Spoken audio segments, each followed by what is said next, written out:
Assalamualaikum warahmatullahi wabarakatuh. Halo teman-teman, bertemu lagi dengan saya Nabila Zahra. Di sini saya akan membahas tentang sistem respirasi manusia. Sebelum kita masuk kepada materinya, teman-teman tahu nggak apa itu sistem respirasi? Jadi, sistem respirasi manusia itu adalah suatu sistem dalam tubuh yang terdiri dari serangkaian organ dan jaringan yang berfungsi untuk menunjang proses pernapasan atau respirasi. Maksudnya, respirasi ini merupakan proses vital di mana tubuh mengambil oksigen dari lingkungan dan mengeluarkan karbon dioksida yang merupakan produk sisa metabolisme sel. Jadi, oksigen yang diambil digunakan oleh sel-sel tubuh untuk proses pembakaran zat makanan guna menghasilkan energi, sedangkan karbon dioksida ini yang dihasilkan sebagai limbah harus segera dikeluarkan dari tubuh agar tidak mengganggu keseimbangan kimia dalam darah. Nah, jadi itu ya teman-teman pengertian dari sistem respirasi pada manusia. Selanjutnya, sistem respirasi manusia ini ada fungsinya loh. Saya akan membahas fungsi-fungsi sistem respirasi pada manusia. Yang pertama, ada memberikan area permukaan yang luas. Maksudnya, sistem pernapasan akan mengambil oksigen dari udara untuk nantinya akan digunakan untuk respirasi aerob di sel. Nah, oksigen akan digunakan untuk menghasilkan ATP dan karbon dioksida. Organ-organ respirasi akan memfasilitasi proses difusi. Organ tersebut termasuk hidung, kafum oris, faring, laring, trakea, bronkus, dan paru-paru. Selanjutnya, fungsi yang kedua dari respirasi ini adalah menggerakkan udara dari luar ke alveoli dan dari alveoli keluar paru. Nah, jadi hal ini berhubungan dengan mekanisme pernapasan. Udara yang akan bergerak dari tekanan yang tinggi ke tekanan yang rendah.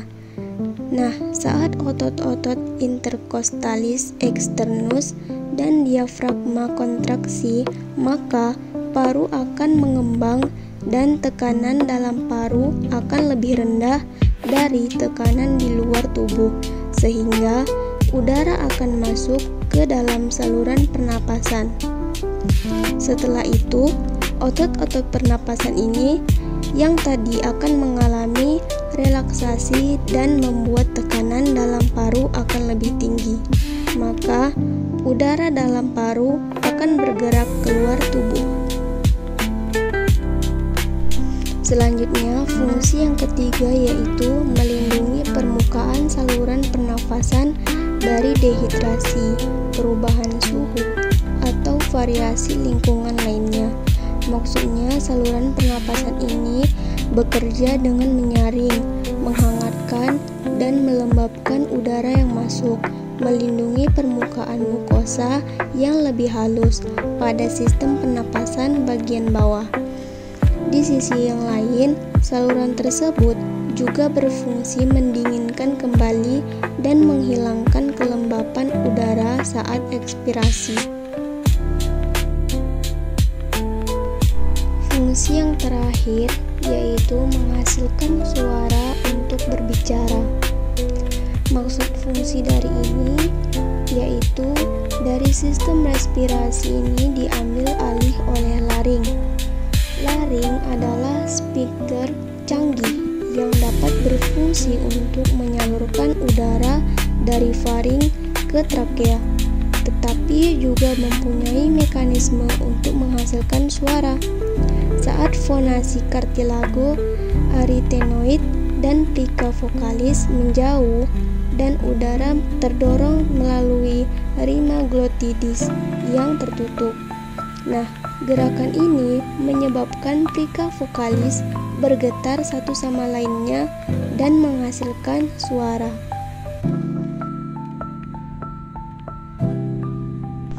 Nah, selanjutnya ada organ sistem respirasi pada manusia.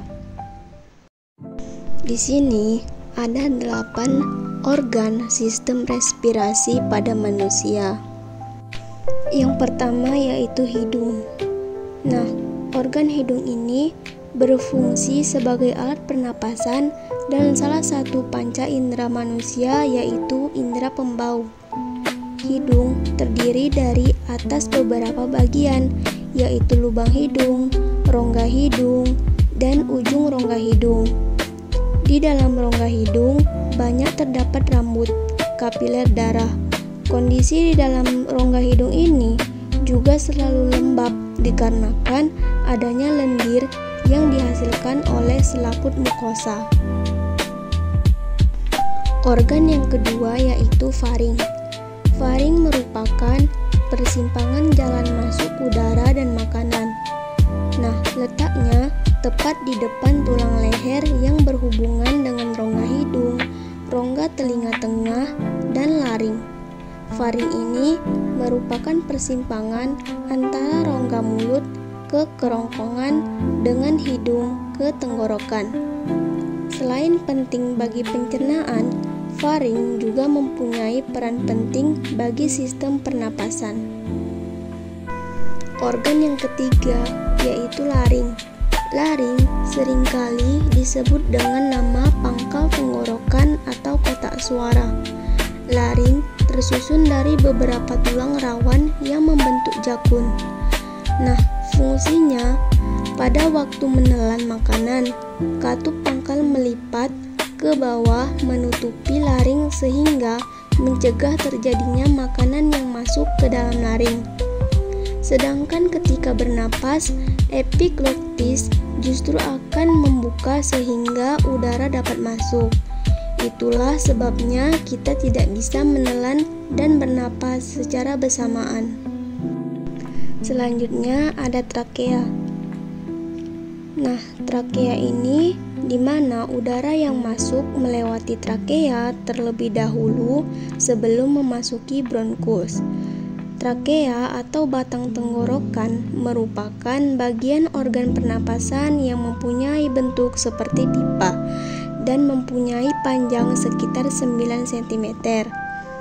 Nah, fungsi dari trakea ini secara umum adalah untuk membantu kemungkinan udara yang masuk dapat melewati laring dan bronkus. Organ selanjutnya yaitu bronkus. Bronkus merupakan salah satu organ pernapasan pada manusia berupa cabang batang tenggorokan yang jumlahnya sepasang. Salah satu cabang menuju ke paru-paru kanan dan cabang yang satunya menuju ke paru-paru kiri. Bronkus sebelah kiri lebih panjang dan lebih sempit. Selain itu, kedudukannya lebih mendatar daripada bronkus yang sebelah kanan. Bronkus ini memiliki beberapa fungsi, yaitu sebagai saluran utama menuju alveolus. Selanjutnya ada bronkiolus. Bronkiolus merupakan cabang dari bronkus. Dinding pada bronkiolus lebih tipis. Selain itu, salurannya juga lebih kecil jika dibandingkan dengan bronkus. Bronkiolus memiliki fungsi sebagai penyalur udara dari bronkus ke alveolus dan juga sebagai pengontrol jumlah udara yang didistribusikan melalui paru-paru dengan dilatasi dan kontriksi. Selanjutnya ada alveolus. Alveolus menjadi saluran akhir dari alat pernapasan pada manusia yang berupa gelembung-gelembung udara. Dindingnya ini tipis, dengan kondisi lembab dan saling berlekatan dengan kapiler-kapiler darah. Pada alveolus terdapat satu lapis sel epitelium pipih dan di tempat inilah udara hampir langsung bersentuhan dengan darah. Nah, yang terakhir ada paru-paru. Paru-paru merupakan alat pernapasan paling utama sekaligus salah satu organ terpenting bagi manusia. Letak paru-paru ada di dalam rongga dada.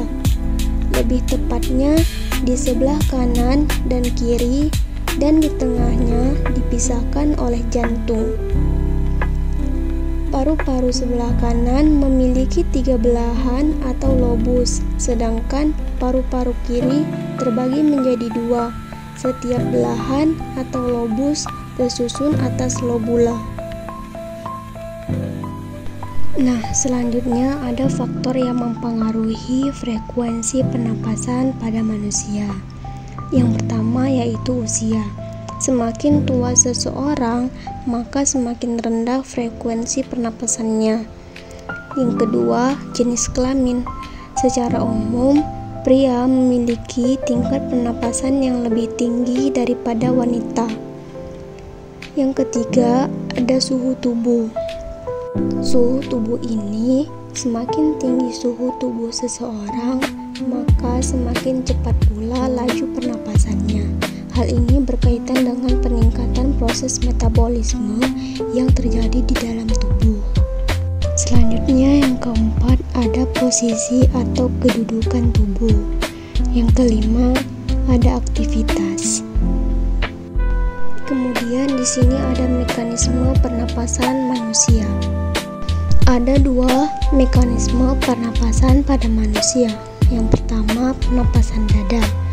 Pernapasan dada, otot yang berperan penting adalah otot di antara tulang rusuk. Otot tulang rusuk dapat dibedakan menjadi 2, yaitu otot tulang rusuk bagian luar yang mengangkat tulang rusuk dan otot tulang rusuk bagian dalam yang menurunkan atau mengembalikan tulang rusuk ke posisi semula. Selanjutnya, pernapasan yang kedua yaitu pernapasan perut. Selama pernapasan ini, otot yang berperan aktif adalah diafragma dan otot dinding perut. Saat diafragma berkontraksi, posisi diafragma akan mendatar. Hal ini menyebabkan peningkatan volume rongga toraks. Akibatnya, tekanan atmosfer menurun. Selanjutnya ini ada gangguan pada sistem respirasi manusia. Yang pertama ada tuberkulosis, yang kedua ada asma, yang ketiga ada sinusitis, yang keempat ada bronkitis, yang kelima ada pneumonia, dan yang keenam ada infeksi saluran pernapasan atas atau ISPA. Cukup sekian pemaparan materi dari sistem respirasi manusia. Sampai ketemu di video selanjutnya ya. Assalamualaikum warahmatullahi wabarakatuh. Audio Jungle.